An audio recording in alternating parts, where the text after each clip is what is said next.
የባህር በር ያስፈልገናል፣ ዴፊኒትሊ ያስፈልገናል። የባህር በር የህዝባችን ጥያቄ ነው፣ ዴፊኒትሊ የህዝባችን ጥያቄ ነው። ይሄ ባህር በር መቼ ማግኘት አለብን? ነገ ነው፣ ተነገ ወዲያ ነው፣ ቨሪ ሱን። ስለዚህ ይሄ ጎሮሮ ነው ብሎ መውሰድ ይቻላል፣ ማጋነን አይደለም። ስለዚህ ጎሮሮህን በተቻለ መጠን ሴኪዩር ማድረግ ደግሞ የግድ ነው ለህልውና ለመኖር ከፈለግ። የህዳሴ ግድብ መሳካቱ ያንገበገባት ግብጽ የኢትዮጵያ የባህር በር ፍላጎትን ወደ ሬድ ሲ ካውንስልም እንደሚያመጣ የኢትዮጵያን የተጽዕኖ ፈጣሪነት እንደሚጨምር ኢትዮጵያን ከፍ እንደሚያደርግ ስለምታውቅ ይህንን ለመቃወም ከፍተኛ ዘመቻ ብታረጋገር ምንም አሁን ከግብጾች ፍላጎት ላይ ዲፔንድ አናደርግም። የህዳሴ ግድቡን ከነሱ ፍላጎት ውጭ እንደጨረስ ነው ይህን የባህር በር ፍላጎታችንንም እንደምንጨርስ እርግጠኞች ነው። የአሰብ ጉዳይ የህልውና ጉዳይ ነው። የጄኔሬሽን የትውልድ ጉዳይ ነው። ብሔራዊ ጉዳይ ነው። አጀንዳ ነው። የማይቀር ነገር ነው።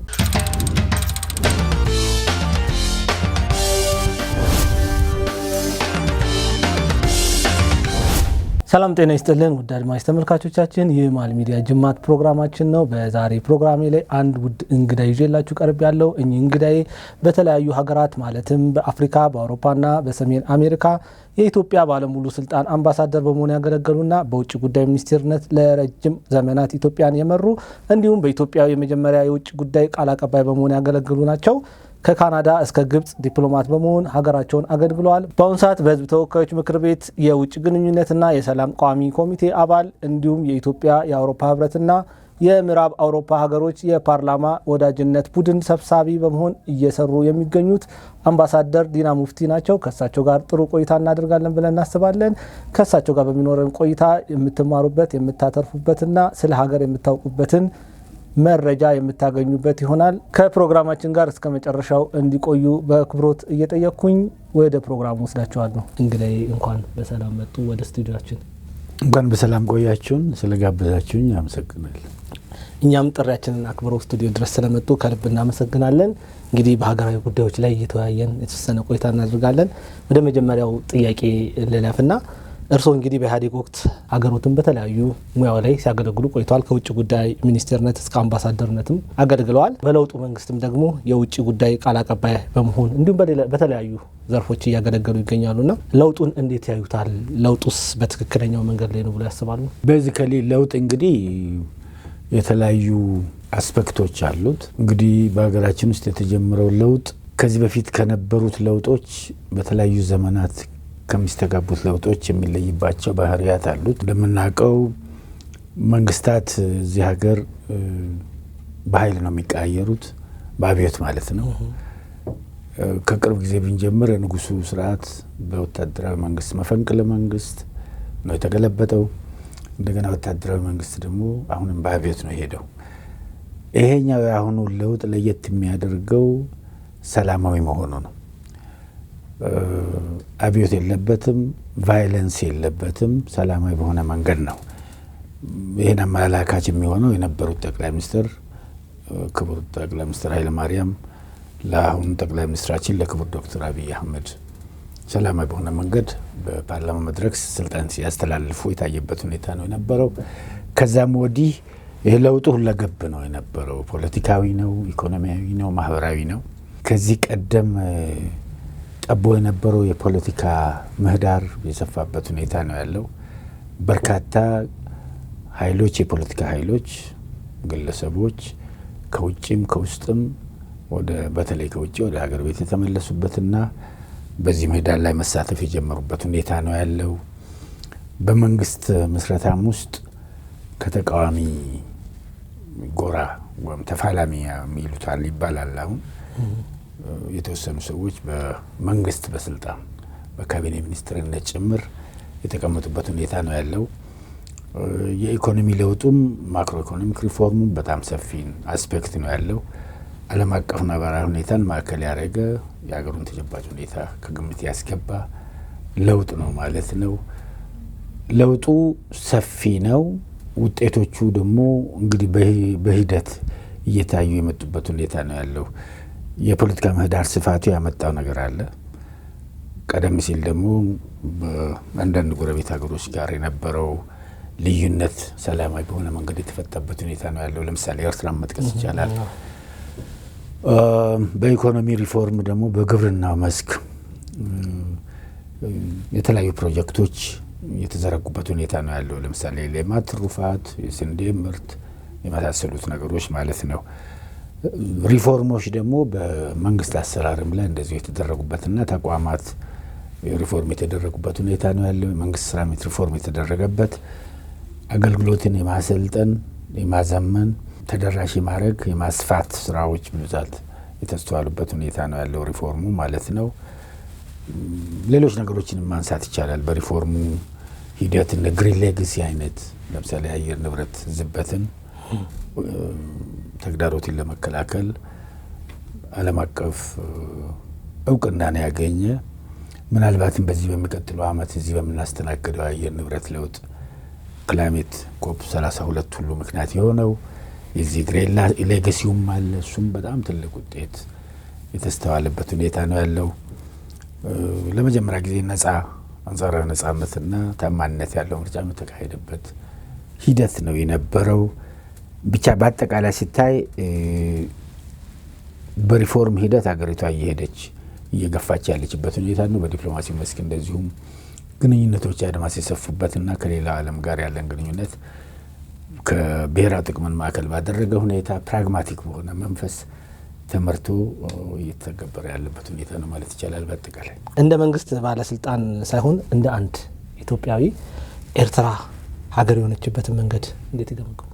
በአጠቃላይ ኤርትራ የኢትዮጵያ ግዛት ሆና የቆየችበት ሁኔታ ነው ያለው። በተለያዩ ጊዜያቶች በፌዴሬሽን ከኢትዮጵያ ጋር የቆየችበት፣ እንደገና ሙሉ በሙሉ ተዋህዳ ከኢትዮጵያ ጋር የቆየችበት ሁኔታ ነው ያለው። በተለይ ፌዴሬሽኑ በመፈረሰ ማግስት በኤርትራ ውስጥ በተፈጠሩት ተቃውሞዎች፣ ተቃርኖዎች የተደረጉ እንቅስቃሴዎች ነበሩ። ወደ መጨረሻው ወታደራዊ መንግስት ከስልጣን ሲወጣ ኤርትራ እንደ ሀገር ከኢትዮጵያ የወጣችበት ሁኔታ ነው ያለው።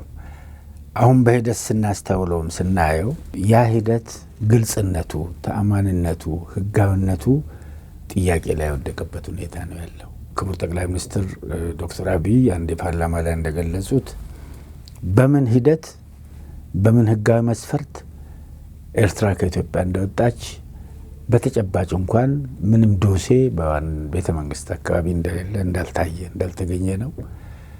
ይሄ ብቻም ሳይሆን በተለይ እንደ አሰብ ወደብ አይነት ኢትዮጵያ ለዘላለም የያዘችው ወደብ ከኢትዮጵያ የወጣበት ሁኔታ በጣም አጠያያቂ ነው የነበረው። ሲጀመር አንድ ሀገር ራሱን አካል አውጥቶ ለመስጠት የሚስማማበት ሂደት የታየው ምናልባት በእኛ ሀገር ነው ማለት ይቻላል። ምክንያቱም በወቅቱ የነበረው መንግስት የኤርትራን ነጻነት የደገፈበትና ኤርትራን ከኢትዮጵያ መውጣት ሂደት ጎን የቆመበት ሁኔታ ብዙ አግርሞትን ፈጥሯል። በዓለም አቀፍ ሁኔታ እንዴት አንድ አገር የራሱን አካል አብሮት ለዘመናት የቆየውን ይውጣ ይሄድ ብሎ ይንቀሳቀሳል የሚለው ነገር እጅግ በጣም አጠያቂ አስገራሚም ነገር ነው የነበረው። በተለይ ከወደቡ ጋር የተያዘው ነገር ሌሎች ጭምር ቢያንስ እንኳን ይሄን ወደ ማቆየት እድሉ ይኖር ነበር እያሉ ነበር የተፈጸመውና በጣም አስቸጋሪ ሁኔታ ነው ማለት ነው። ኤርትራውያን ከኢትዮጵያ በመነጠላቸው ምን ተጠቀሙ ብሎ ያስባሉ? በዋናነት እነሱ ቢመልሱት ነው የሚሻለው። ነገር ግን ይሄ ሁለቱ ህዝብ ማለት ነው ኢትዮጵያና ኤርትራ ህዝብ በታሪክ በባህል በቋንቋ በእምነት ጭምር የተሳሰረ ህዝብ ነው። አብሮት ለዘመናት የኖረ ህዝብ ነው። እርስ በርስ ያለው መሻት አንዱ አንዱን የማፍቀር የመተሳሰቡ ነገር በጣም ጠንካራ ነው። ይሄ የተሰበረበት ሂደት ነው የኤርትራ ከኢትዮጵያ መውጣት። ሲጀመር ዘመኑ ግሎባላይዜሽን እየታየ ያለበት ሁኔታ ነው። በመሰባሰብ በመዋሃድ አንድ በመሆን የሚገኝ ነገር ትሩፋት በመነጣጠል ከሚገኘው ይበልጣል። የአፍሪካ ሀገሮች ገና የአፍሪካ ህብረትን አንድነት ድርጅት የተሰኘውን ድርጅት ሲፈጥሩ ዛሬውኑ አንድ እንሆን፣ ዛሬውኑ አንድ መንግስት እንፍጠር ብለው ነበር አንዳንዶቹ ሲናገሩ የነበረው። ምክንያት አላቸው። አንድነት፣ መቀራረብ፣ መተሳሰብ፣ አንድ ላይ መሆን የሚፈጥረውን ትሩፋት ስለሚያውቁ ስለሚረዱ ነው። ነገር ግን በወቅቱ ሊሆን ስለማይችል ይሄንን በሂደት እናገኘዋለን በሚል ነው። ለምሳሌ ኢጋድ የተባለው ተቋም በምስራቅ አፍሪካ ሳዲክ ለደቡብ አፍሪካ ሀገሮች፣ ኢኳስ የምዕራብ አፍሪካ ሀገሮች፣ ማግሪብ የተሰኘ አሁን እንኳን ብዙ የማይንቀሳቀስም በሰሜን አፍሪካ ሀገሮች በሂደት በየሪጅኑ የአፍሪካ ሀገሮች አንድ ላይ በኢኮኖሚ፣ በፖለቲካ፣ በማህበራዊ ኑሮ፣ በንግድ ተሳሰሩና ቀስ እያሉ እንዲሆኑ የሚል አቋም ተይዞ ነው የቆየውና እንደ ሀገር አንድ ሆኖ የቆየ አንድ የነበረ ህዝብ ቀርቶ ሌላው ህዝብ እርስ በርስ ለመገናኘት በሚጣጣርበት በአሁኑ ሰዓት ተገንጥሎ ተነጥሎ መኖር ጠቀሜታ የለውም። ከኤርትራና ኢትዮጵያ አንጻርም ስናይ ይሄ ነው ጥሩ የሚሆነው። እንኳን እኛ አይደለንም ሰለጠኑ የሚባሉት አደጉ የሚባሉት በቴክኖሎጂ ገፉ የሚባሉት የአውሮፓ ሀገሮች ዛሬ እኮ የአውሮፓ ህብረትን ፈጥረው ያለ መፍጠር ባደረጉት ጥረት በአንድ ሳንቲም የሚነግሩበት ደረጃ ላይ ደረሱበት ሁኔታ ነው። አንዱ ሀገር አንዱ ህዝብ ከአንዱ ተነስቶ ያለ ቪዛ ሌላ ሀገር ሄዶ የሚንቀሳቀስበት አብሮ የሚሰሩበት ሁኔታ ነው ያለው። ታዲያ እኛ ገና በእድገት ሂደት ላይ ያለን ታዳጊ የሆኑ ሀገሮች ህዝቦች እንዲህ ተመሳሳይ ትውፊትና ተመሳሳይነት ያለን እዚህ ላይ ተመስርተን አንድ ብንሆን ጠቀሜታው ይበልጣል። ይሄ ለኤርትራ ብቻ አይደለም ለኢትዮጵያም ጭምር ማለት ነው። አንዱ አንዱን ማጣቱ ይጎዳን እንጂ የጠቀመን ነገር የለም። ስለዚህ የመገንጠሉን ፋሽን ለሚያቀነቅኑ ሰዎች ብቸኛ መሆኑን ለሚያቀነቅኑ ሰዎች ይሄ ምናልባት ጥሩ ነገር ነው ብሎ ሊገምቱት ይችላሉ። ነገር ግን ከአንድ ሁለት ይበልጣል። ከአንድ ብርቱ ሁለት መድኃኒቱ የሚል ተረት አለ። እውነት ነው። ስለዚህ በዚህ ደረጃ ነው መታየት ያለበትና ኤርትራውያንና ኢትዮጵያውያን አብረን ብንሆን ነው የምንጠቀቀሙ። እንኳን ኤርትራና ኢትዮጵያን አይደለም ኤርትራና ኢትዮጵያ፣ ኢትዮጵያና ሶማሊያ፣ ኢትዮጵያና ኬንያ፣ ኢትዮጵያና ሱዳን፣ ኢትዮጵያና ጅቡቲ አንድ ብንሆን የበለጠ እንደመጣለን፣ የበለጠ እንሰማለን፣ የበለጠ እናድጋለን፣ የበለጠ እንጠናከራለን፣ ለህዝባችንም የበለጠ ትሩፋት እናስገኛለን። ምክንያቱም አንዱ ያለውን ሌላው የለውም። አንዱ ያለውን ለሌላው እየሰጠ አንዱን ጉለት እያሟላ የመሄዱ እድል በጣም ከፍተኛ ነው የሚሆነውና የኤርትራም የኢትዮጵያም ከዚህ አንጻር ቢታይ ነው ጥሩ የሚሆነው የሚል ሀሳብ ነው ያለኝ። ከዛሬ 34 ዓመት በፊት የኤርትራ መንግስት በሚገነጠልበት ጊዜ ኤርትራን ሲንጋፖር የማድረግ አላማ ይዞ ነበር የተነሳው። አሁን ላይ ስናይ በዛ ልክ አይደለም ያለው። ምናልባት አሁን አብሮ ከመሆን ጋር ስላነሱልኝ ትዝ ያለኝ ጥያቄ ነውና አካባቢው ላይ ያለው ይሄ የአፍሪካ ቀንድ በተለይ አንድ ቢሆን ለመካከለኛው ምስራቅም ሆነ ለአውሮፓ ምን አይነት ጥቅም ይሰጣል? ይሄ እኮ ባይ ዘ ዌይ በተፈጥሮ የተሳሰረ ህዝብ ነው። ለምሳሌ ኢትዮጵያን ሀገራችንን ብንወስድ ኢትዮጵያ እናት ሀገር ናት ለአካባቢ ሀገሮች። ለምሳሌ የሶማሌ ተናጋሪ ኢትዮጵያኖችን ብትወስድ ከሶማሊያ ቀጥሎ በብዛት ሶማሊኛ ተናጋሪ ያለው ኢትዮጵያ ውስጥ፣ የትግርኛ ተናጋሪ ህዝብ ከኤርትራ ቀጥሎ በብዛት ያለው ኢትዮጵያ ውስጥ ነው። አፋር ኢትዮጵያ ውስጥ አለ፣ አፋር ኤርትራ ውስጥ አለ፣ አፋር ጅቡቲ አለ፣ ኢሳ ጅቡቲ አለ፣ እዚህም አሉ። ሉክ ተመሳሳይነቱ ኦሮምኛ ተናጋሪ ቦረና ውስጥ እዚህ ቦረና ኦሮሞ አለ፣ ኬንያ ውስጥ አለ። ስለዚህ ህዝቡ አንድ አይነት ህዝብ ነው። ለዚህ ነው ባውንደሪዎቹ፣ ወሰኖቹ፣ ድንበሮቹ አርቲፊሻል ናቸው፣ የኮሎኒ የቅኝ ግዛት ናቸው ተብሎ የሚባለው ኮሎኒያል ባውንደሪስ ናቸው እንጂ ህዝብ አንድን ህዝብ ለሁለት ለሶስት ለአራት የገነጠሉበት ሁኔታ ነው ያለው። ለዚህ ነው የምስራቅ አፍሪካ ሀገሮች አንድ ቢሆኑ የበለጠ ይደመጣሉ። ሪሶርሳቸው አንድ ላይ የበለጠ ሲመጣ የበለጠ የማደግ እድሉ አለ። በመካከላቸው ያሉትን ልዩነቶች አሁን የሚታየውን የውስጥ የውጭ ግጭት በሙሉ ሰላማዊ በሆነ መንገድ ካስወገዱና ወደ ልማት ወደ እድገት ፊታቸውን ካዞሩ ህዝብ ትልቅ ይሆናል። በአፍሪካ ደረጃ የሚደመጥ ይሆናል። ከዛም አልፎ በዓለም አቀፍ ደረጃም ተሰሚነት እየጨመረ ይመጣል። ከዚህ አንጻር ነው ይሄ የህዝቦች አንድነት የህዝቦች ትስስር አስፈላጊነቱ እየተስተዋለ የመጣበት ሁኔታ። አሁን እኮ ዓለም አቀፍ ትሬንድ ሆኗል። ግሎባላይዜሽን ዓለም አቀፍ ትሬንድ ነው። የሆነች ሸንተረር ላይ ወይም ተራራ ላይ ወጥተህ ብቻህን እዛ ማደር መዋል አትችልም። ምክንያቱም ዓለም የተሳሰረ ነው ያለው። ፔሩ ውስጥ ከ5 ደቂቃ በፊት የነበረው ነገር እዚህ ተሰማዋል። አሁን እናንተ በሚዲያ የበለጠ ታውቁታላችሁ። ስለዚህ በዚህ ዘመን የራሴ መንደር የራሴ ሰፈር እያልክ እዛ ጥላ ስር ምናምን ተሸፍነ የምትኖርበት ጊዜ ስላልሆነ በዚህ በግሎባላይዜሽን ትሬንድ ይህ ህዝብ አንድ ቢሆን ይመረጣል፣ አንድ ላይ ቢኖር ይመረጣል የሚለው አስተሳሰብ ያለው ማለት ነው። ምናልባት ሀገራችን ውስጥ ያለው ሁኔታ ራሱ እንደዚህ እርስ በርስ ያለ መስማማት ያለ መግባባት ነገር አለና እንኳን ሀገር ሆነ እንደዚህ እንደመር አብረን እንሁን እያለን እዚህ ውስጥ ያሉ አለመግባባቶች እንዴት ቢፈቱ ይላሉ? አው ስህተት ነው። ሉክ ይሄ ነው እኮ በነገራችን ላይ ይሄ እቺ መናቀሯ እርስ በርስ መገፋፋቷ የህዝብ ውስጥ በጥልቀት ያለች አይደለች። ኢትዮጵያ ውስጥ ከምስራቅ እስከ ምዕራብ ከደቡብ እስከ ሰሜን ብትሄድ አርሶ አደሩ አካባቢ ያለውን ህዝብ ብትጠይቅ ፍላጎቴ ምንድነው ይባል ከ1 እስከ 10 ተመሳሳይ ነው። ምናልባት አንዱ በኦሮምኛ ነው የሚነግርህ፣ አንዱ በትግርኛ ነው የሚነግርህ፣ አንዱ በአማርኛ ነው የሚነግርህ። ኢንትረስቱ አንድ አይነት ነው። እቺ የመገፋፋቷና የመንደርተኝነቷ ነገር ያለችው የኛ ቢጤ ይሄ ከተማ ፊደል የቆጠረው ኤሊቷ ጋር ናት። ኤሊቷም ደግሞ እቺን የሚያደርገው ለምንድን ነው? ስልጣን በህዝብ ስም የከሌ ህዝብ የኔ ህዝብ የማ ህዝብ የዛ ህዝብ በሚል እቺ የስልጣን ቤኔፊት ለማግኘት የሚያደርገው እንቅስቃሴ እንጂ ህዝብ ፍላጎት አይደለም። ህዝብን ጠልቶ አያውቅም። ህዝብ የተለያየ ቋንቋ ሊናገር ይችላል፣ የባህል ልዩነት ሊኖር ይችላል፣ የእምነት ልዩነት ሊኖር ይችላል። እንደ ህዝብ ግን ህዝቡ ይተቃቀፋል። የአብዛኛው የኢትዮጵያዊ አርሶ አደር ፍላጎት ማዳበሪያ፣ የእርሻ መሬት ስፋት፣ ግብር፣ ትምህርት ቤት፣ ጤና ጣቢያ ለልጆቹ ይሄ ነው። ከዛ በላይ ያለው የኢሊቱ የዚህ ፊደል የቆጠረውና የከተሜው ጥያቄ ነው። ከተሜ ሲባል የከተማ ነዋሪው ማለት አይደለም።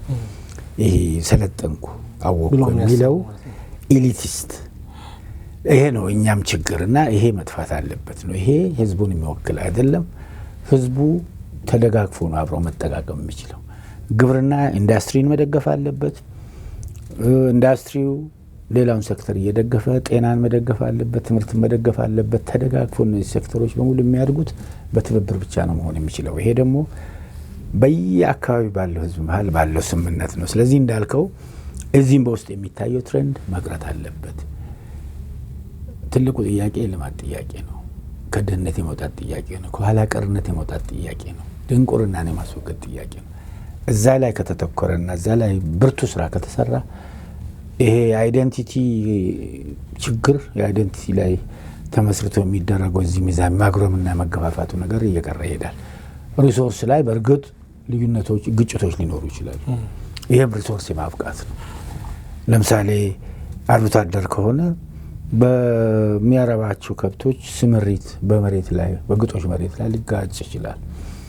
ገበሬ ከሆነ በእርሻ መሬት ላይ ጥበት ሊኖር ይችላል፣ ስፋት ሊሆን ይችላል፣ መገፋፋት ይሆናል። ወይም ድንበር ላይ ግን መሰረታዊ የሆነ አንዱ አንዱን የመጥላት ፍላጎት የለም ለማለት ነው። ኤሊቶቹ ያው ቢስማሙና ወደ አንድ ቢመጣ ለኢትዮጵያ መልካም ነው ብለን እንሰራለን። ትክክል። ያው የመገንጠል ጥያቄዎች የሚነሱ በምን መልኩ ማስተካከል እንችላለን ነው ማለት። ይሄ የእኩልነት ጥያቄ መነሻ ሆኖ ቀደም ሲል የመገንጠል ጥያቄ የተነሳባቸው ታሪካዊ ወቅቶች ነበሩ በኢትዮጵያ ውስጥ። መነሻው እኩልነት ጥያቄ ነው። የባህል እኩልነት፣ የቋንቋ እኩልነት፣ በአጠቃላይ ይሄ ብሔር ብሔረሰቦች እኩልነት የሚለውን ነገር አድሬስ ካረክ የመገንጠሉ ነገር ይቀራል። ያቺ እኮ ኩርፊያ እንትና ቺፕስ ይሄ ቦቶም ላይ በቃ እንትን ካላችሁ እንወጣለን እንገነጠላለን የሚለው ነገር እንጂ በዚህከሊ በመገንጠል የሚገኝ የተለየ ጥቅም ኖሮ አይደለም።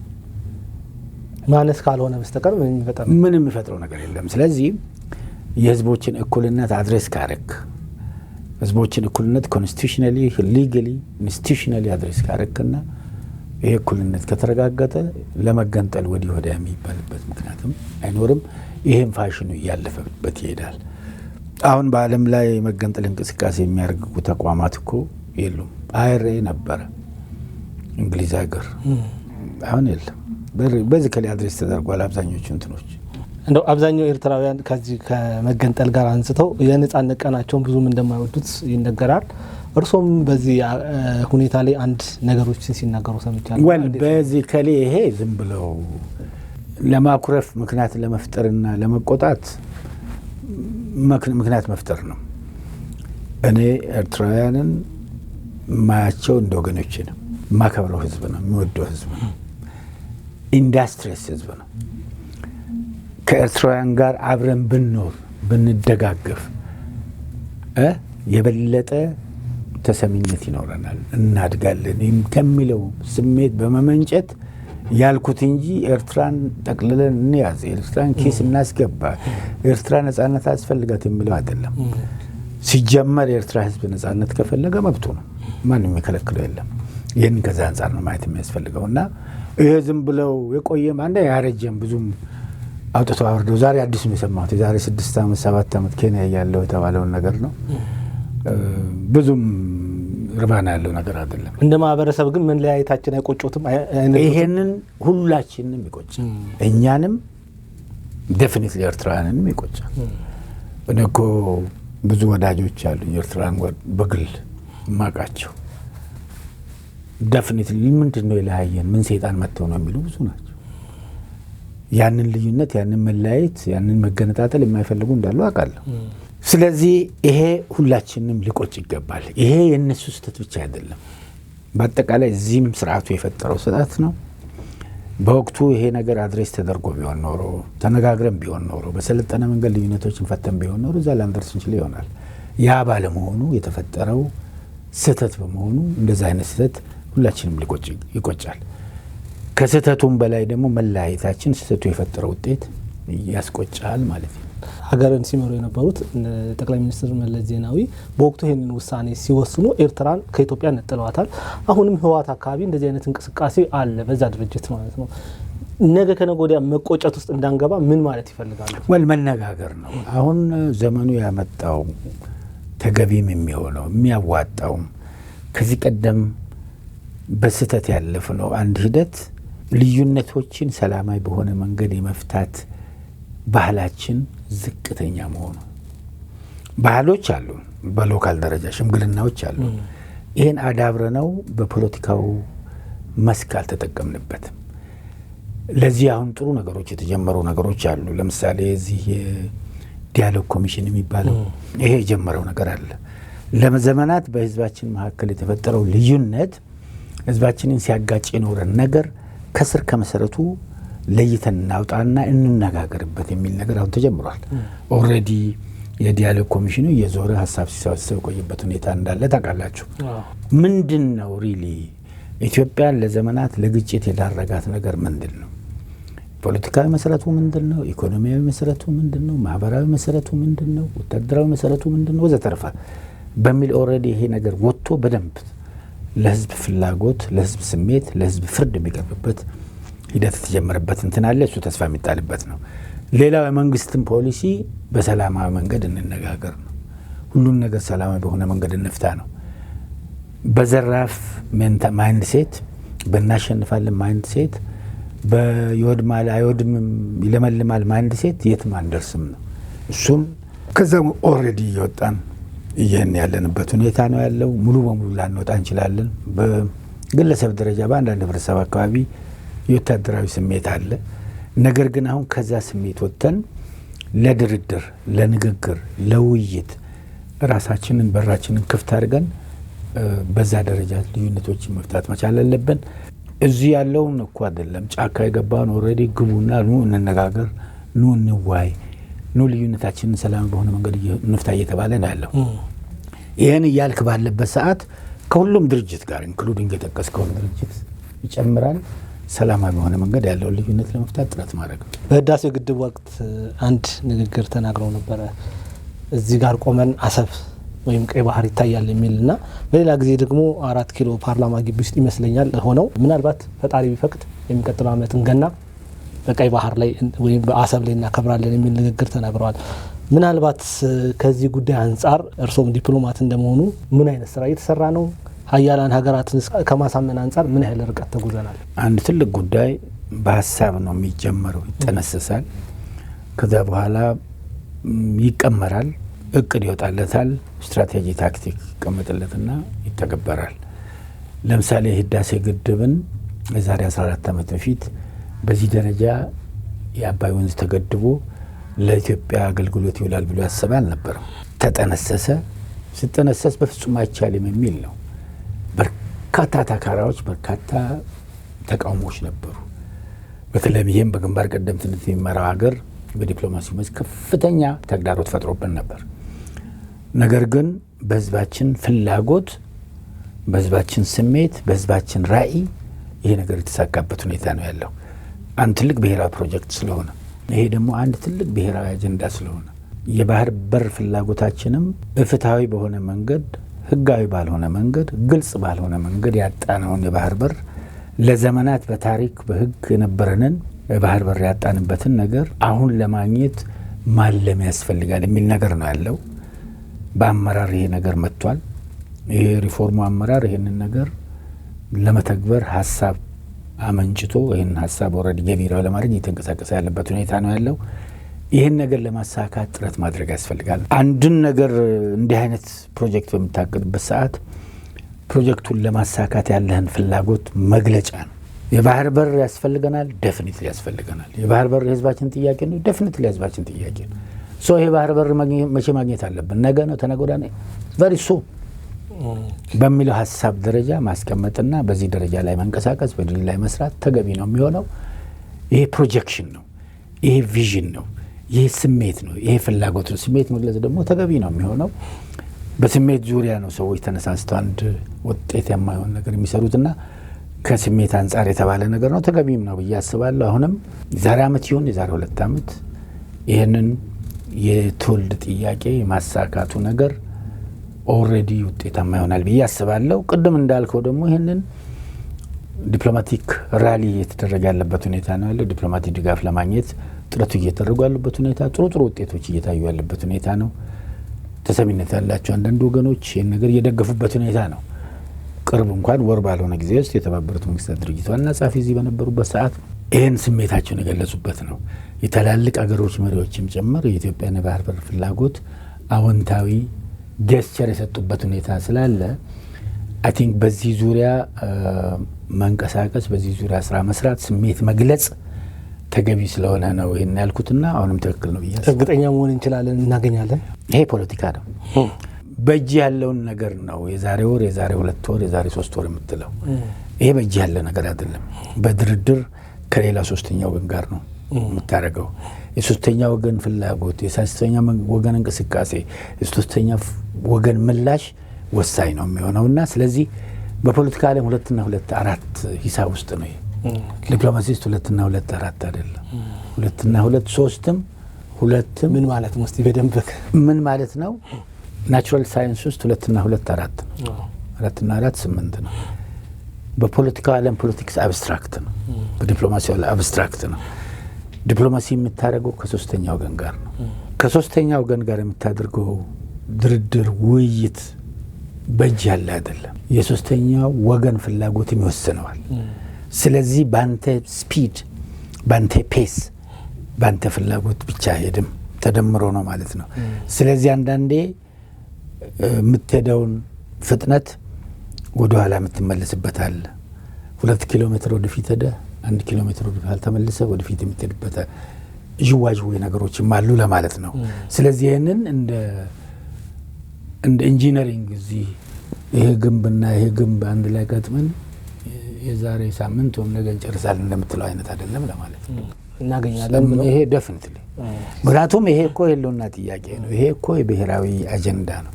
ይሄ እኮ ከኢትዮጵያ የሚባል ሀገር እስካለ ድረስ የሚያስፈልገው ነው። ይሄ ህዝብ በታሪክም ነበረው፣ የዓለም አቀፍ መብትም አለው። ምክንያቱም ቬና ኮንቬንሽን ውስጥ በደንብ የተረጋገጠ ሁኔታ ነው። አክሰሱም ከቀይ ባህር እኮ 60 ኪሎ ሜትር ርቀት ብቻ ያለ ሀገር ነው። በጣም ከሁሉም ሀገራት ቅርብ ሆነን ያጣነ ኤግዛክትሊ። የህዝቧ ብዛት ደግሞ እያደገ የሚሄድ አገር ነው። ኢኮኖሚ እድገቱን በፍጥነት እያደገ የኢምፖርት ኤክስፖርት ፍላጎትም የግድ ያደርገዋል። የእኛ ፍላጎት ብቻ አይደለም። ይሄ እኮ የባህር በሩን የያዙ ሀገሮች ፍላጎትም ጭምር የሚሆንበት እድሉ ከፍተኛ ነው። ምክንያቱም የእኛ እድገት እነሱ እድገት ነው። የእኛ ሰላም እነሱ ሰላም ነው። እኛ የምጣና ተተራመስን፣ ደህየን፣ ኋላ ቀረን፣ ተጎሳቆልን ማለት ምንድን ነው? እነሱ ላይ ስደት ጫና አይፈጥርም? አዎ። ስለዚህ ከዚህ አንጻር ነው መታየት ያለበት ማለት ነው። ዘግይተናል ብለን ማሰብ እንችላለን። ጥያቄውን ለማንሳት ይሄ ነገር ቀደም ብሎ መነሳት ነበረበት የሚለው ነገር ፌር ነው፣ ስህተት ነው አይደለም። ነገር ግን ፈረንጆች እንደሚሉት ሌስ ዛን ኔቨር፣ ከመቅረት መዘግየት ይሻላል በሚለው መንፈስ ኦልሬዲ አልቀረንም፣ ዘገየን። ግን ዘግይተናል በሚለው ቁጭት እዛ ውስጥ መቅረት የለብንም። እዛ ውስጥ መቆዘም አያስፈልግም። በዚህ ጉልበታችን እዛ ላይ ማጥፋት የለብንም። ከጀመርንበት ጊዜ ጀምሮ ይፈርታችንን ጠንክረን መቀጠል። የባህር በርን በተመለከተ ጠቅላይ ሚኒስትር ዶክተር አብይ አህመድ በተደጋጋሚ አንዳንድ ንግግሮችን ያደርጋሉ። ከነዛ ንግግሮች መካከል አንደኛው የጂኦግራፊ እስረኛ ሆነን ለዘላለም እንኖራለን ብሎ የሚያስብ ሰው የሞተ ሰው ነው ሲሉ ተናግረዋል። በሆነ አጋጣሚ ሐዋሳ ላይ በነበረውም የልዩ ዘመቻ እንደውም 65ኛ ዓመት ምስረታ በዓል ላይ በተመለከተ ከሶማሌ ጫፍ እስከ ምጽዋ ሲሉ የተናገሩት ንግግር አለ። የመከላከያ ኤታማዦር ሹም የሆኑት ፊልድ ማርሻል ብርሃኑ ጁላም በባሌም ይሁን በቦሌ ወደ ባህር እንሄዳለን ሲሉ ተናግረዋል። እና እነዚህ ንግግሮችን ደማምረን ስናይ ምናልባት ምን አይነት አቅጣጫ ይሰጡናል ብለን ማሰብ እንችላለን? የባሌስ መንገድ የትኛው ነው፣ የቦሌስ መንገድ የትኛው ነው ብለን ማሰብ እንችላለን? የክቡር ጠቅላይ ሚኒስትሩም ሆነ ኤታማዦር ሹሙ ንግግሮች ደምረ ስታየው ይሄ ነገር አይቀሬ መሆኑን ለማመላከት የተጠቀሙባቸው አባባሎች ይመስለኛል። ትክክል ናቸው። እሳቸው በደንብ ሊያብራሩት የበለጠ ከኔ የበለጠ ምን ለማለት እንደፈለጉ ሊያብራሩት ይችሉ ይሆናል። ነገር ግን እኔ እንደገባኝ ይሄ ነገር በፍጹም አይቀርም ነው። ይሄ ነገር ዛሬ ምን ነገ ጧትም ይሁን ከሰዓት whatever irrespective of the time በፈለገው መስዋዕትነት መምጣት አለበት የሚለውን መልእክት ለማስተላለፍ ነው ያደረጉት። ደሞም ዴፊኒትሊ ስለ መጽዋም የተነገረበት ምክንያት የኢትዮጵያ ሰላም የኢትዮጵያ እድገት ከአካባቢው እድገት ጋር የተያያዘ ነው። በተለይ እኛ ሰላም ከምስራቅ አፍሪካ ሰላም ጋር በጣም የተያያዘ ነው። ዜጎቻችን ሶማሊያ ሄደው ለሶማሊያ ሰላም የተሰዉበት ምክንያት እኮ ለሶማሊያ ሰላም ብቻ ሲባል አይደለም፣ ለኛም ሰላም ጭምር ነው። ስለዚህ ቀይ ባህር ላይ ያለው ነገር ቀይ ባህር ላይ የሚደረገው እንቅስቃሴ ቀይ ባህር ላይ አንድ ችግር ቢፈጠር የኛም ችግር ነው። ስለዚህ የመከላከያችን ዝግጁነት ይሄንን ሁሉ ታሳቢ ማድረግ አለበት ነው። የባህር ላይ ኮንስፖምብልና አለ፣ እሱን ታሳቢ ማድረግ አለበት ነው። ምስራቅ አፍሪካ አሸባሪነት የተመላበትና አልሸባብ የሚንቀሳቀሱበት የሚፈነጩበት አካባቢ ነው። ይሄንን ታሳቢ ማድረግ አለበት። ግጭቶች የተንሰራፉበት አካባቢ ነው። ሱዳንን ማንሳት ይቻላል። ይህን ታሳቢ ማድረግ ያስፈልጋል ለማለት ነው። እኛ እንደ መከላከያ እንደ ሀገር ስናስብ እዚች የውስጣችን በእኛ መልክዓ ምድር ውስጥ ያለቻን ነገር ብቻ ሳይሆን ጎረቤቶቻችን አካባቢ አሰብም የተጠቀሰበት ምክንያት ይሄ ነው። ምጽዋም የተጠቀሰበት ምክንያት ይሄ ነው። ከዛም አልፎ በቀይ ባህር አካባቢ ያሉ ነገሮች የህንድ ውቅያኖስ አካባቢ ያሉ እንቅስቃሴዎች በሙሉ ከሰላም ጋር የተያዙት ይመለከቱናል ለማለት ነው። ስለዚህ ከዚህ አንጻር ነው እነዚህ አባባሎች ይሄ የማይቀር መሆኑ ይሄን በቀጥታም ሆነ በተዘዋዋሪ መንገድ ለማግኘት ጥረቶች እንደሚደረጉ በዲፕሎማሲ መስክም ጭምር የሚሰሩ ስራዎች በጣም ሰፊ እንደሆኑ ለማሳየት ነው። ዲፕሎማሲያዊ የተለያዩ ዲፕሎማሲ ስልቶች አሉ። እነሱንም ለመጠቀም አስፈላጊ እንደሚሆን በሎቢም ጭምር አስፈላጊ እንደሚሆን በሽምግልናም ጭምር አስፈላጊ እንደሚሆን ለማሳየት ነው። እንደዚህ አይነት አባባሎችን ይተጠቀሙ ይመስለኛል። የመጪውም ትውልድ ይሁን አሁንም ያለው ትውልድ ስለ አሰብ ሆነም ስለ ባህር በር ምን እንዲያስቡ ይፈልጋሉ? እርስዎ ማለት መምከር የሚፈልጉት ነገር ጠንከር ያለ ነገር ቢነግሩ ደስ ይለኛል። ኢትዮጵያ ማደግ አለባት። ኢትዮጵያ ህዝብ ቁጥሯ በፍጥነት እየጨመረ ያለ ሀገር ናት። የኢኮኖሚ እድገቷን በፍጥነት እየሄደ ያለ ሀገር ናት። በዚሁ ልክ ኢምፖርት ኤክስፖርት ፍላጎቷ እየጨመረ ይሄዳል። ኢምፖርት ኤክስፖርት ሲፈለግ ደግሞ የባህር በር ዳይቨርሲቲ ያስፈልጋል። በአንድ ባህር በር ላይ ተወስነን በዛ ብቻ ተጠቅመን መቀጠል አንችልም። አማራጭ የባህር በር ያስፈልገናል ለእድገታችን። እድገታችን የኢኮኖሚ እድገት ነው። እድገታችን ለሰላም መሰረት ነው፣ ለህልውና መሰረት ነው፣ ለሉዓላዊነታችንም መሰረት ነው።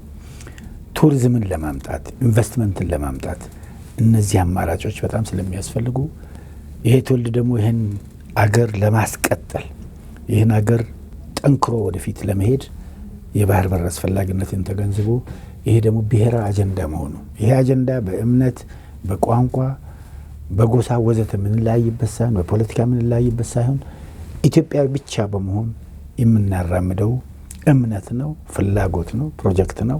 ስለዚህ ለባህር በር ጉዳይ ስኬት ልክ ለህዳሴ ግድብ ገንዘብ ያለው በገንዘቡ፣ እውቀት ያለው በእውቀቱ፣ ጉልበት ያለው በጉልበቱ፣ በጸሎት ጭምር ሁሉ እንደተሳተፈ ሁሉ ይህንንም በዚህ ደረጃ ለማግኘት ጥረት ለማድረግ ወጣቱ ትውልድ መሳተፍ አለበት እላለሁ። እስቲ እንደው ጥያቄዎቻችንን ከፖለቲካ እናውጣና አምባሳደር ዲና ሙፍቲ ማን ናቸው? የተወለዱ የታደጉ? ይህንን ማወቅ የሚፈልጉ ሰዎች ይኖራሉ። ብዙ ጊዜ ፖለቲካ ላይ ያላችሁ ሰዎች አመጣጣችሁን የማያውቅ ሰው ስላለ እኔ የተወለድኩት በድሮ በንጉስ አርሲ ክፍለ ሀገር ይባላል። አሁን አርሲ ዞን ኦሮሚያ ገጠር አካባቢ ነው የተወለድኩት። ዲገሉና ጥዮ ይባላል። ሳጉሬ የአንደኛና ሁለተኛ ደረጃ ትምህርት ቤት አሰላ ነው ጨረስኩት። ከዛ አዲስ አበባ ዩኒቨርሲቲ 6 ኪሎ ነው የመጀመሪያ ዲግሪ ነው ያስኩት። የፖለቲካል ሳይንስ እና ዓለም አቀፍ ግንኙነት የሚባል ዲፓርትመንት አለ። እዛ እንደጨረስኩ ውጭ ጉዳይ ነው ገባሁት። ኦል ዘ ዌይ ስራዬ ውጭ ጉዳይ ነው የነበረው እስከ መጨረሻው። ማለት ከውጭ ጉዳይ ውጪ ሌላ መስሪያ ቤት ሰርቼ አላውቅም። እንደ ዲፕሎማት በውጭ ጉዳይ ባሉት የተለያዩ ዲፓርትመንቶች ለምሳሌ መጀመሪያ እንደገባው አፍሪካና ሚድል ኢስት፣ ከዛ ኤዥያ እና አውስትራሌዥያ፣ ከዛ እዚህ ከተወሰኑ ዓመታት ካገለገልኩ በኋላ የመጀመሪያ ምደባ የነበረው ካናዳ ነው። ኢትዮጵያ ኤምባሲ በዲፕሎማትነት 6 ዓመት ቆየሁ። እዛው ነው ሁለተኛ ዲግሪንም በፖለቲካል ሳይንስ የሰራሁት ኦታዋ ዩኒቨርሲቲ። ካናዳ ደግሞ ወደ ዋሽንግተን ተቀይሬ በካውንስለርነት 3 ዓመት። ከዛ ተመልሼ በዋና መስሪያ ቤት በቃል አቀባይነት። በነገራችን ላይ ቃል አቀባይ የሆንኩት 3 ጊዜ ነው። የመጀመሪያ የውጭ ጉዳይ ቃል አቀባይም በእኔ ጊዜ ነው የተመሰረተው። የመጀመሪያው ቃል አቀባይ የሚባል ተቋም አልነበረም ውጭ ጉዳይ። እሷ ቃል አቀባይ ያለው አሁን በአምባሳደርነት ተሹሜ ወደ ዚምባብዌ ሄድኩኝ። ዚምባብዌ ሆኜ ዛምቢያ፣ ሞዛምቢክ፣ አንጎላና ሞሪሸስ ከቨር አረግ ነበር። 4 ዓመት ቆይታ በኋላ እንደገና ስዊድን ሄጄ ስካንዲኔቪያን ተቀማጭነት የስቶክሆልም ሆኖ በኖርዌይ፣ ፊንላንድ፣ ዴንማርክ፣ አይስላንድ አምባሳደር ነበርኩ። ከዛ ተመልሼ መጣሁ። እንደገና አሁንም በቃል አቀባይነት ቀጠልኩ። እንደገና ከጥቂት ዓመታት በኋላ በኬንያ ኢትዮጵያ ኤምባሲ በአምባሳደርነት ኬንያ ሁኜ ታንዛኒያና ሲሸልስ አምባሳደር ሁኜ ሰራ ነበር። ተቀማጭነት የኬንያ ሆነው ኬንያ 4 ዓመት አገልግሎት በኋላ ወደ ካይሮ ነው ሄድኩት። ከካይሮ ተመልሼ መጣሁ ማለት ነው። መጣሁ እንደገና ለ3ኛ ጊዜ በቃል አቀባይነት ሰራው። አሁን ደግሞ በህዝብ ተወካዮች ምክር ቤት ተመርጬ ያው አገልግሎት ላይ ይገኛለሁ ማለት ነው። ግብጽ ካይሮ ቆይቻለሁ ስላሉኝ ኢትዮጵያዊ ሆኖ ግብጽ ውስጥ አምባሳደር መሆን ምን ያህል ከባድ ነው? በጣም አንደኛ የህዳሴ ግድብ ግንባታ ሂደት ላይ ያለበት ጊዜ ነው። ግብጾች ደግሞ ስለ አባይ ናይል ስለሚሉ ወንዝ ያላቸው አስተሳሰብ በጣም የሚገርም ነው። ህዝቡን ኦልሬዲ አሳስተውታል። አብዛኛው ህዝብ ኮመን ሰው ናይል 90% በላይ ከኢትዮጵያ እንደሚመነጭ አያውቅም። አውቆ ፐርፐዝሊ ከግብጽ እንደሚመጣ ናይል ኢጅፕት፣ ኢጅፕት ኢዝ ናይል እያሉ በጣም እንትን አድርገውታል። ህዳሴ ግድብ ከተጀመረ በኋላ ነው ይህን ወንዝ ኢትዮጵያ ልትገድብብን ነው የሚለውን ነገር በአዲስ መልክ ይዘው የመጡ ማለት ነው። ስለዚህ በኢትዮጵያዊ ዜጋ ከሆንክ ሁልጊዜም ክትትሉ በጣም ብዙ ነው። እንደ አምባሳደርማ በምትሆንበት ሰዓት ፕሬጀሩ በጣም ከባድ ነው። ሱቅ ስትገባ፣ ሪሰፕሽን ስትሄድ፣ ስብሰባ ስትገባ አንተ አነጋገርከውን ሰው አንተ ከርክ በኋላ ያነጋግሩታል። ምን አለ፣ ምንድነው የፈለገው፣ ሱቅ ጭምር ማለት ነው። ስለዚህ ከባድ ፕሬጀር ነው ያለው። እንደ ኢትዮጵያዊ ዲፕሎማት ካይሮ ማገልገል በጣም ከባድ ነው፣ ግን ፕሌዠር። ትንሽ የምግብ ፍላጎቶት የዘፈን ምርጫ ምናምን ይኖሩታል? ቤዚካሊ እኔ ስፖርትን ከወሰድ ከስፖርት ውስጥ ባስኬትቦል ነበር የሚወደው። ባስኬትቦል ካናዳ ያለው ቺካጎ ቡልስ የሚባል ቡድን ነበረ እነ ማይክል ጆርዳን የሚጫወትበት። ስለዚህ ባስኬትቦል በጣም እወዳለሁ። አሁንም ባስኬትቦል ብዙም አሁን ፖፑላር አይደለም፣ ግን ሶከርም አልፎ አልፎ ያለው። ምግብ ምርጫ ብዙም የለኝም፣ ግን ኖርማሊ የኛን ምግብ እበላለሁ። የባህር በር መፈለጋችን ነገረኛ ሊያስብለን ይችላል ነው ወይ? ጥቅማችንን ለማስከበር መነሳሳታችንን መንቃታችን ብቻ ነው የሚያሳየው። ምክንያቱም ያስፈልገናል። ይሄንን እኮ ለጌጥ አይደለም። ይሄን ነገር የምንፈልገው እኮ ለኔሴሲቲ ስለሆነ የግድ ነው፣ የህልውና ጉዳይ ነው። አሁን አንድ ባህር በር ነች ያለችው። ጅቡቲ ላይ የምናጠፋው ገንዘብ ቀላል ገንዘብ አይደለም። የሚጠፋውም ጊዜ ቀላል አይደለም። ትራኮች እኮ ሄደው ጅቡቲ ከተማ ተሰልፈው ነው ሲመጡና ሲሄዱ። ትልቅ መስተጓጎል ነው ያለው። ኦቨርሎድድ ነው። ስለዚህ አማራጭ የባህር በር ግድ ያስፈልገናል። ጅቡቲ ውስጥ ደግሞ አይምጣና አንድ መጥፎ ነገር ቢፈጠር ምን ልንሆን ቀጥላሉ ነገር ኤግዛክትሊ። ስለዚህ ከዚህ አንጻር ይሄ ለግዠሪ ሳይሆን ይሄ ቅንጦት ሳይሆን ኔሴሲቲ ነው። ትውልዱ ገብቶታል ወይ ብለው ያስባሉ? እንዲገባ ያስፈልጋል። ምን መሰራት አለበት?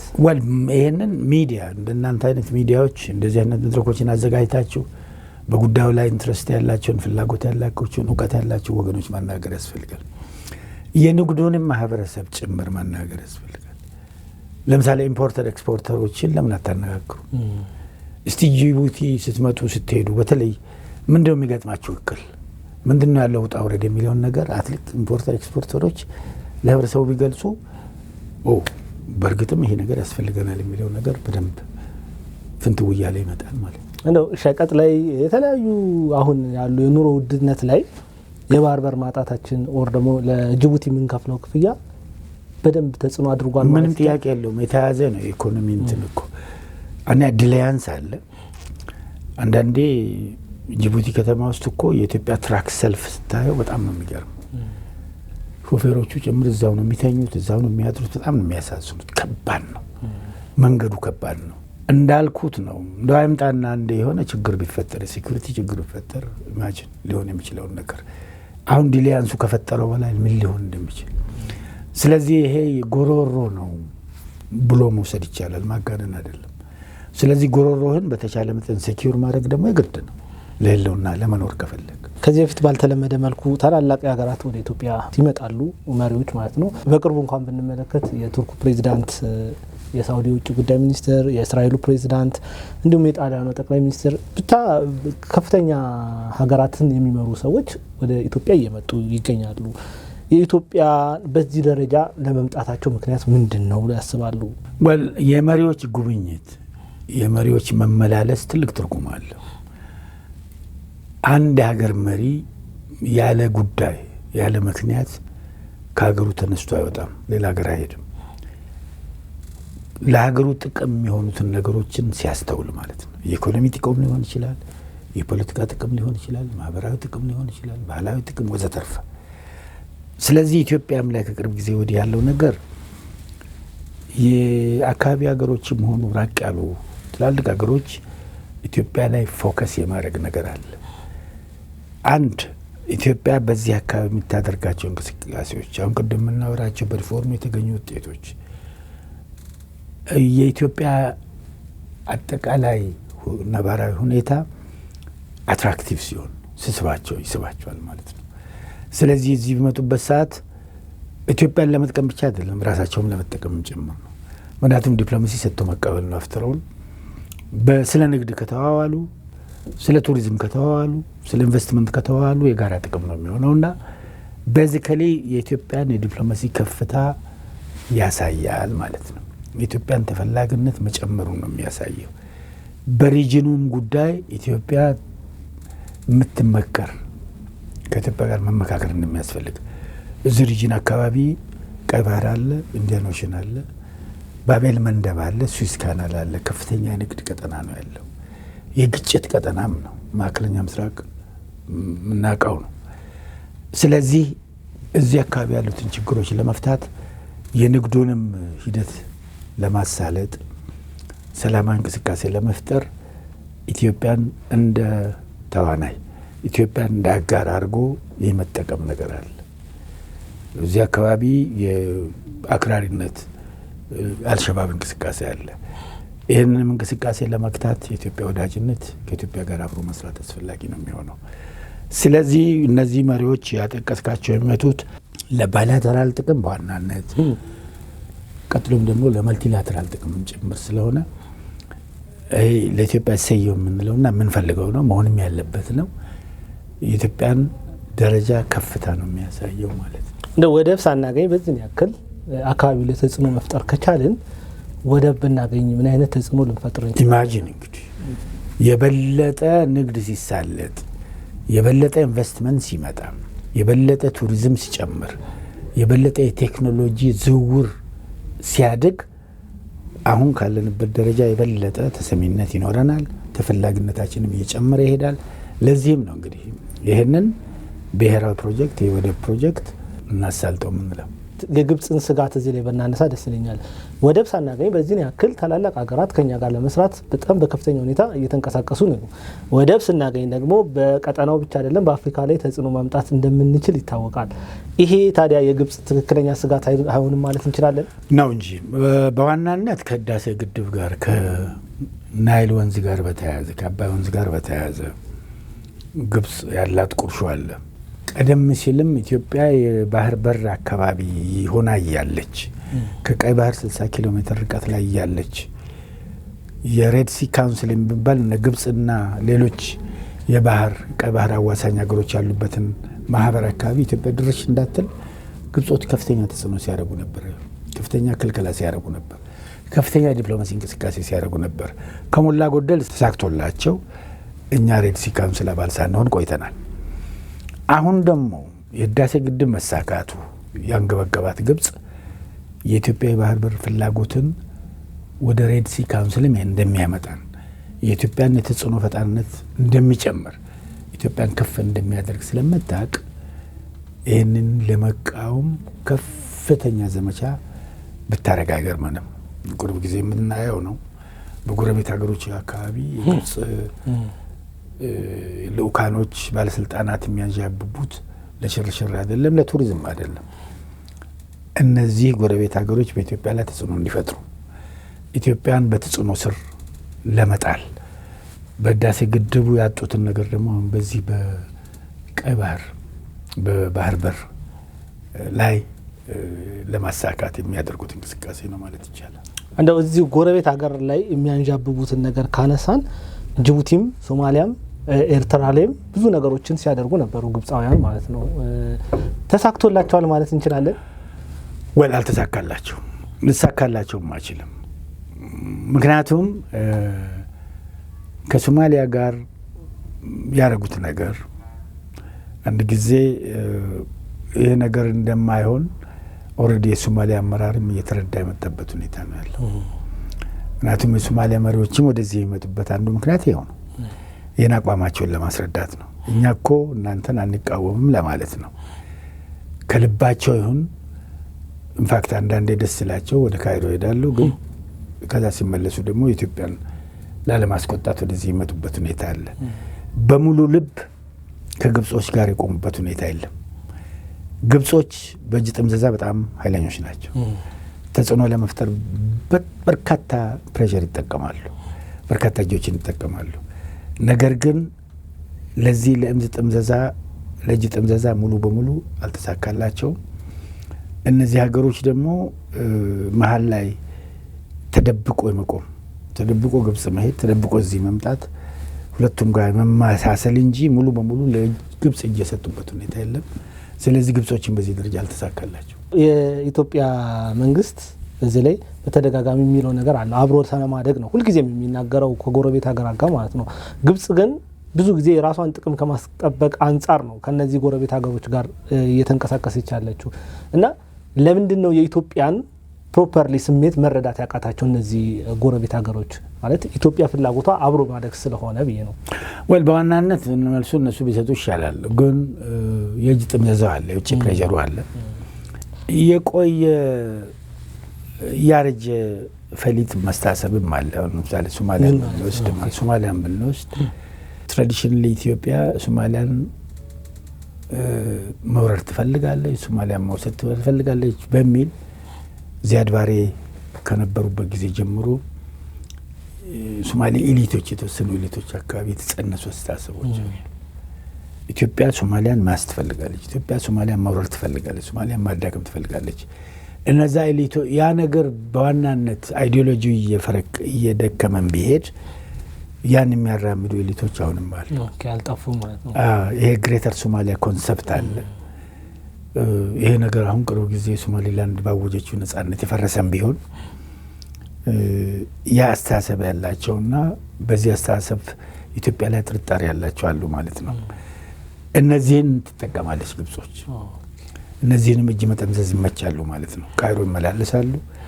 እዛ ሲሄዱ ስለ ኢትዮጵያ የማይሆን ነገር ያወራሉ። እዚህ ሲመለሱ ደግሞ እዚህ ይመጣሉ። አንዳንዶቹ እዚህም ሲመጡ ደግሞ የለም እኛ ከኢትዮጵያ ጋር መሆን እንፈልጋለን የሚል ነገር አለ። የሚሻላቸው ከኢትዮጵያ ጋር መሆን ነው።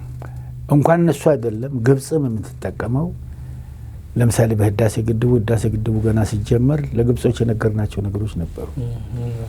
ይሄ ግድብ ሲገደብ ውሃውን ከእናንተ አይቀንስም።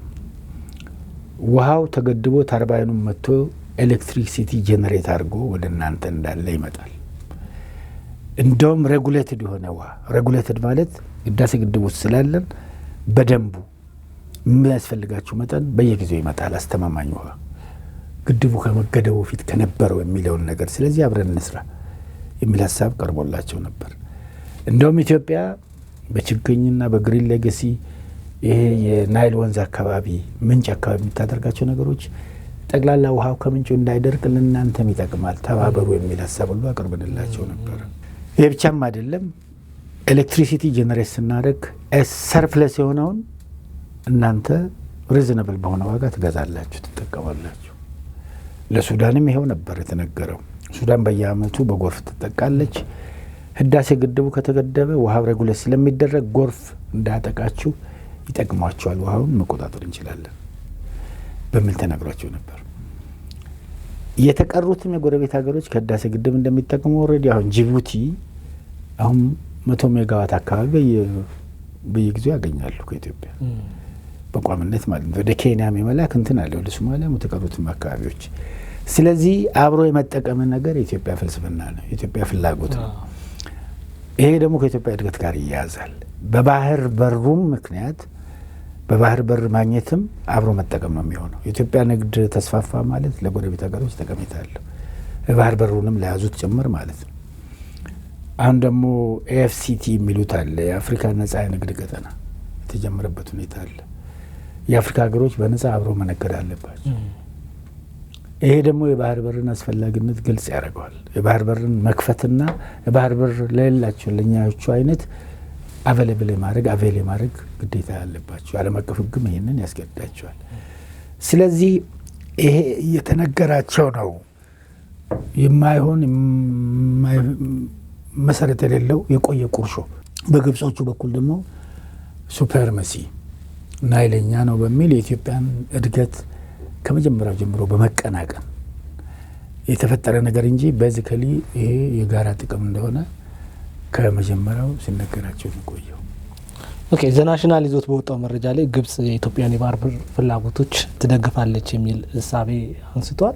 እዛ ላይ ግን ቅድመ ሁኔታዎችን ግብጽ አስቀምጣለች። ማለት እውነት ከታሪካዊ ጠላትነታችን አንጻር ግብጽ የኢትዮጵያን ፍላጎት ልትደግፍ የምትችልበት መንገድ ይኖራል? ወል ጋዜጦች እንግዲህ እንደምታውቁት የሚዲያ ሰዎች ናቸው፣ ለእናንተ ማስረዳት አያስፈልግም። ለሌላው እንደው እንዲረዳ የተለያየ ነገር ሪፖርት ሊያደርጉ ይችላሉ። ግብጽ የኢትዮጵያን የባህር በር ፍላጎት እንድትደግፍ እኮ እንፈልጋለን። ሰዋት ብትደግፍ ጥሩ ነው። እኛም እያልን ያለነው እኮ አንጎዳችሁም ደግፉን ነው። ግን ይሄ ከኮንዲሽን ጋር መያያዙ አጠያቂ ነው። የህዳሴ ግድብን አብረን ከተቆጣጠርን ይሄማ ከዚህ በፊትም እኮ ህዳሴ ግድብ ሉዓላዊ ግድብ ነው፣ ኢትዮጵያዊ ግድብ ነው። እኛ እናንተን ግብጾች ግድብ አላችሁ፣ ግድባቸውን እንቆጣጠር አላለም። እናንተ እኛን ግድብ እንዴት ትቆጣጠራላችሁ በሚል ሂሳብ ነው የተፋለስ ነውና ከደገፉ ሰየው እንዲደግፉ እንፈልጋለን፣ እንገፋቸዋለን። ነገር ግን መረጋገጥ አለበት። ባይደግፉስ ምንድነው ምርጫችን? ምርጫችን እኛ እኮ እነሱ ደገፉ አልደገፉ የባህር በር አጀንዳችን ነው፣ እየገፋን ነው። አሁን ከግብጾች ፍላጎት ላይ ዲፔንድ አናደርግም። የህዳሴ ግድቡን ከነሱ ፍላጎት ውጪ እንደጨረስ ነው ይህን የባህር በር ፍላጎታችንንም እንደምንጨርስ እርግጠኞች ነው። እንደሚሉት ተሳክቶልን የባህር በር ኖሮን መጪው ትውልድም የተሻለችን ኢትዮጵያ ይረከባል የሚል ሀሳብ አለን። እንደው ግብጻውያን በናይል ወንዝ ላይ በሰሩት ትርክት ዓለም ሁሉ ናይል የግብጽ እንደሆነ ነው የሚረዳው። ትርክትን ከመስራት አንጻር በጣም ጎበዞች ናቸው። ረጅም ጊዜ የሰሩት ነገር ነው። ቅድም እርሶ እንዳሉኝ ይሄ የህዳሴው ግድብ ከመምጣቱ በፊት አጠቃላይ የግብጽ ማህበረሰብ የሚያውቀው ምንድነው ውሃው እዛው እንደሚመነጭ ነው። ያ ብቻም አይደለም፣ ዓለምን እኮ በትርክት ቀይረዋል። እኛ ትርክት ከመስራት አንጻር ይሄንን ለትውልዱ እንዴት አድርገን ማስረጽ እንችላለን? እንዳልከው ግብጾች በዚህ በናይል ወንዝ ዙሪያ ከፍተኛ ትርክት ነው የሰሩት። አንዱ ትርክት ትክክለኛ ያልሆነው ግብጽ ያለ ናይል ውሃ ምንም የላትም፣ የአንደርግራውንድ ውሃም የላትም፣ የባህር ውሃም የላትም የሚለው ትርክት ራሱ ውሸት ትርክት ነው። አሳምነዋል ዓለምን። ብዙዎቹ አሁን የዓለም አቀፍ ህብረተሰብ አባላት ሲያናግሩን እነዚህ ሰዎች ያለዚህ እኮ የላቸውም፣ ይጠማሉ፣ ይሞታሉ ብለው ነው የሚያናግሩ። ይህም ብቻ አይደለም። ብዙዎቹን ሜዲትራኒያን አካባቢ ያሉትን ማዶ ያሉትን የአውሮፓን ሀገሮች ምን ብለው ያሳምኗቸው? የግብጽ ህዝብ ብዛት ከ100 ሚሊዮን በላይ ነው። ይህ ህዝብ እዚህ ውሃ ከተያዘበትና ከተጠማ እናንተ ጋር ይመጣል፣ ይሰደዳል፣ እናንተን ኢንቬድ ያደርጋል። አውሮፓውያኑ ደግሞ ስደተኛን ይፈራሉ። እናንተ ህዝባቸው ቁጥር እንዳይቀየር ፕሬሸሩን በጣም ስለሚፈሩ ይህን መከላከል ይፈልጋሉ። እንደዚህ ብሎ አሳምኗቸው እኔ ያሉ አንዳንድ አውሮፓ ሀገሮች እንደዛ ብሎ ያናገሩን አምባሳደሮች እንዴ እኛ እኮ እናንተ ሰዎች ከተጠሙ እኮ እኛም ችግር ሆኗል እኮ ኢንቬድ ሊያደርጉን ነው፣ ሚሊዮን ህዝብ እኮ ወደዛ ሊሻገር ነው ብሎኛል። ይህንን በዓለም አቀፍ ደረጃ በትርክት የውሸት ትርክት ሰርቷል። እኛ በዛ ደረጃ ወጥተን በደንብ የማሳመን ስራ የሰራንበት ሁኔታ ከነሱ አይስተካከልም ማለት ትክክል ነው። አሁን ግን በተግባር የጀመርነው ነገር አለ። በተግባር የተጀመረው ነገር ህዳሴ ግድቡን መፈጸም መጀመር፣ ግን ከዚህ ጎን ደግሞ አሁንም ህዳሴ ግድቡ እንደማይጎዳቸው ግብጽንም ሱዳንንም ይበልጥ እንደውም እንደሚጠቅማቸው ይህን ትርክት በደንብ ማስፋት አለ። የግብጾችን ትርክት ደግሞ የሚያፈርስ ለምሳሌ ግብጾች እኮ አንደርግራውንድ ውሃ አላቸው፣ ከቆፈሩ ማግኘት ይችላሉ። ቀይ ባህርም ሜዲትራኒያን ላይ አዋሳኝ ላይ ናቸው ያሉት እና ውሃ መጠቀም ይችላሉ። በእርግጥ ውሃው ሶልቲ ነው፣ ሳሊኔት አድርገው ይችላሉ እንጂ ምንም ያለ ህዳሴ ግድብ ያለ አባይ ምንም የላቸው የሚለው ውሸት መሆኑን በደንብ ለዓለም አቀፍ ህብረተሰብ በማስጨበጥ ይህን እሱን ትርክት ማፍረስ ይቻላል። የኢትዮጵያ ፍላጎት ጀኑን መሆኑን ለህዝቧ መብራት፣ ለህዝቧ ልማት፣ ኢነርጂ እንጂ የታችኞቹን ተፋሰሱን ሀገሮች መጉዳት እንደማትፈልግ ለዚህም ደግሞ ሁልጊዜም እንደምትሰራ ይህንን ትርክት በደንብ ማስፋትና የግብጾችን ትርክት ማፍረስ ወይም ማዳከም ወይም ከጥቅም ውጭ ማድረግ ይጠበቅብናል ማለት ነው። እንደው እዚህ ላይ ማንሳት ፈልገው ኢትዮጵያ ከጥንትም ጀምሮ በተለይ አባቶቻችን የከፈሉት መስዋዕትነት አለ። በጦርነት ችግር የለም እናሸንፋለን። አት ዘ ኤንድ ግን በውሎች በንግግሮች ላይ እየተሸነፍን ብዙ ነገሮችን ብዙ እያደረግን መተናል። ይሄ ሴራ ነገር ላይ አንችልም መንግስታቶቻችን ማለት ነው። እሱ ላይ ምንድነው መሰራት ያለበት ብሎ ያስባል? ዌል ቤዚካሊ ሴራ ጀኑን ነው ማለት አይደለም፣ ግን አንዳንዴ ለብሔራዊ ጥቅም የምታደርጋቸው ሴራዎች ይኖራሉ። ለብሔራዊ ጥቅም ስትል የተወሰነ ኢሞራል ያልሆነ ውሸት ማድረግም ትችላለህ።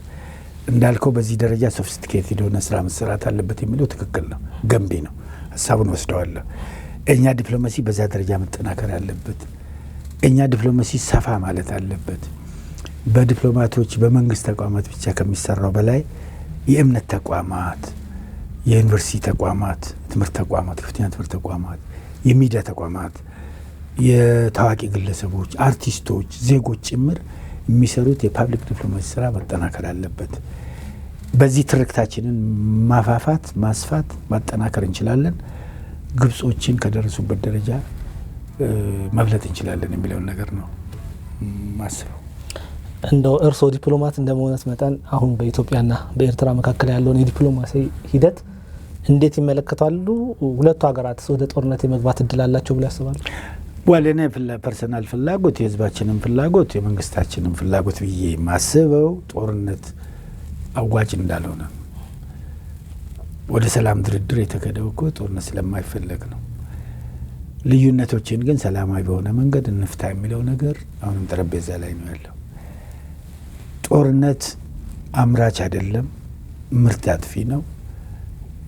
ጦርነት ኋላ ቀርነትን ነው የሚያመጣው። ጦርነት ልማትን አያመጣም የሚለውን ፈሊጥ ነው መያዝ አለብን።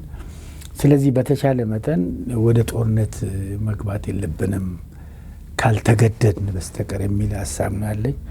ጦርነት ይነሳል አይነሳም የሚለው ላይ መጠንቆል አልፈልግም። እንደው አይ በሰላም በአንድ መልኩ ማለት አንድ ሰው ስለፈለገ ወይ አንድ ሀገር ስለፈለገ ብቻ ይመጣል ብለን አናስብም። በነጥብ ሀሳብ ደረጃ ትክክል ነው።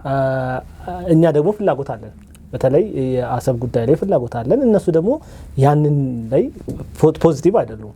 እንዴት ሊሆን ይችላል? ወል የአሰብ ጉዳይ የህልውና ጉዳይ ነው፣ የጄኔሬሽን የትውልድ ጉዳይ ነው፣ ብሔራዊ ጉዳይ ነው፣ አጀንዳ ነው፣ የማይቀር ነገር ነው። ቅድም እኮ በተለያየ መንገድ መሪዎቻችን ብለውታል፣ በባሌም በቦሌም።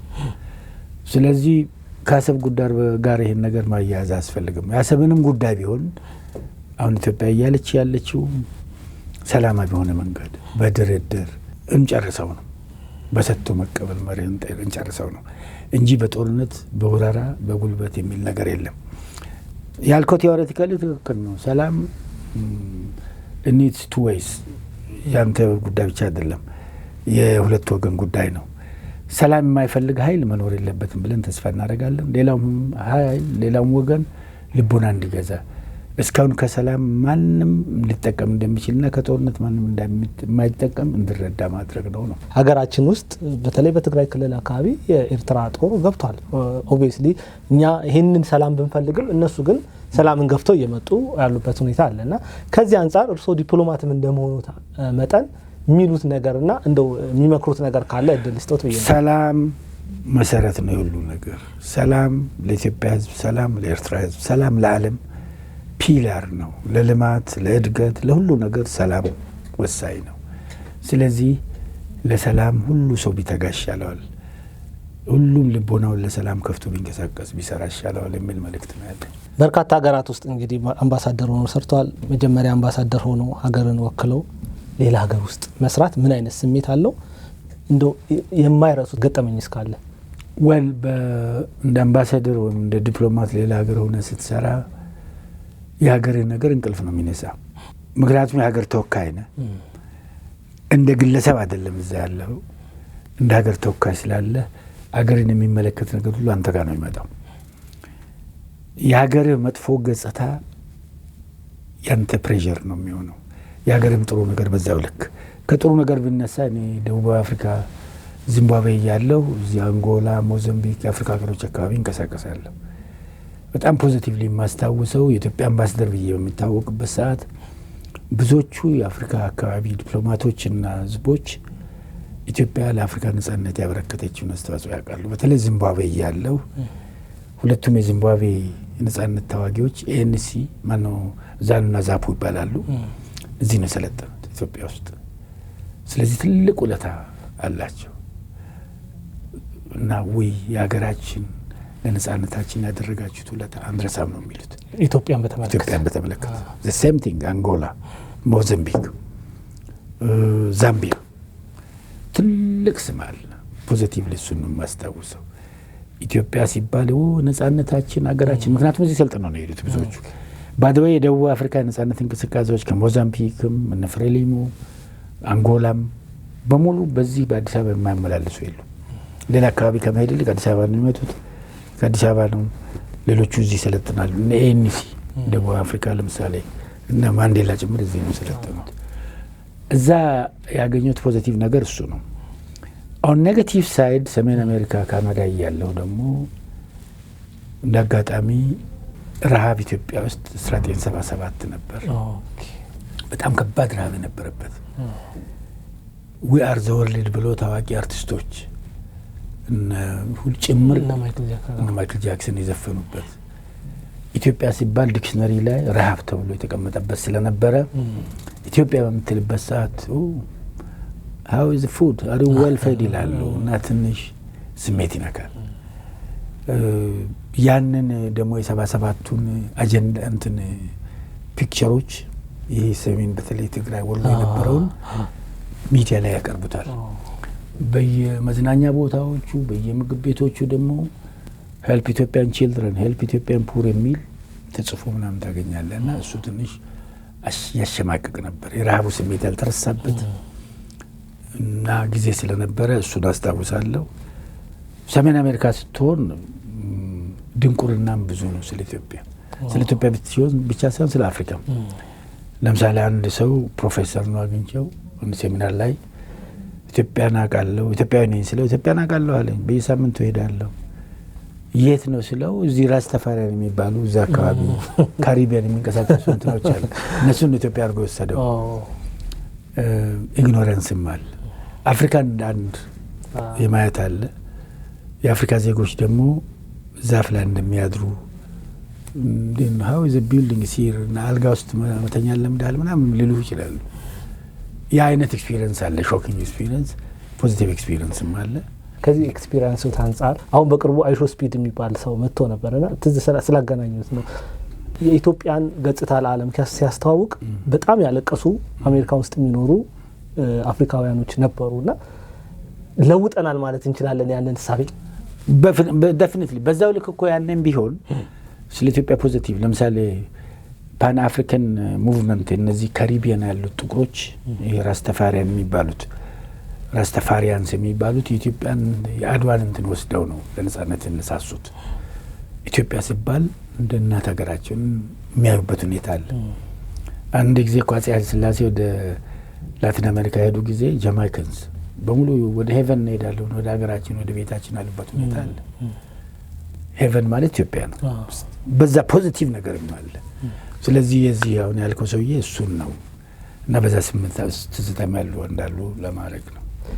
እንግዲህ በእኔ በኩል የነበረኝ ጥያቄዎች እነዚህን ይመስላሉ። በጣም አመሰግናለሁ እዚህ ድረስ ስለመጡ።